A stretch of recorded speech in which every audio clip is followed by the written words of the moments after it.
Near tournament coverage is brought to you by Weather Service. In just around 3 hours, third-seeded West Virginia will begin play at the NCAA tournament against 14-seed Morehead State. Before their dance begins, let's take a look back at how we got to March. West Virginia junior guard Jordan McCabe said this in November and resonated. No opponent the Mountaineers faced this year was more potent than COVID-19. The team that wins the national championship this year may not be, the most skilled, the most talented, or even the best team, but the one that stays completely intact. West Virginia got its first taste of how the coronavirus season would work right off the bat. The field at the Bad Boy Mowers Crossover Classic in Sioux Falls changed up until tip-off. It did result in the Mountaineers' first piece of hardware, though. We went through like 4 different scouting reports and then playing at one of the teams, so just to working through stuff like that and still come together for a common goal, I feel like that was something that we really accomplished. 5 days later, West Virginia got a crack at the top dogs. The Mountaineers fell to #1 Gonzaga by 5. That ended up being the smallest margin of victory the undefeated Zags had all season.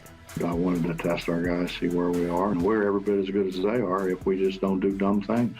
West Virginia went on to register an 8-2 clip before the new year. But that wasn't exactly the headline. On January 1st, former McDonald's All-American sophomore forward Oscar Tshiebwe left the program to become a Kentucky Wildcat.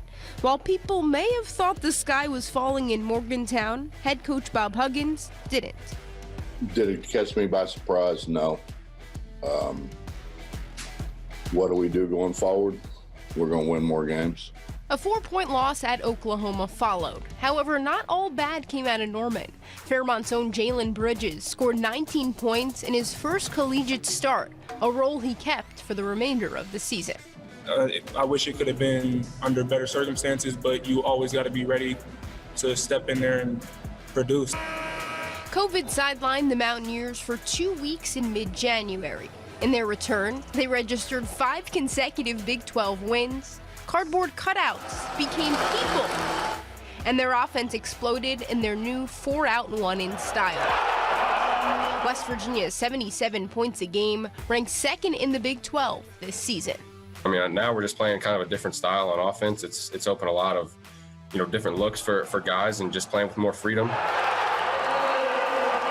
Back-to-back losses to Oklahoma State, one in Morgantown and one in the opening round of the Big 12 tournament, rounded out the Mountaineers' 18-9 record.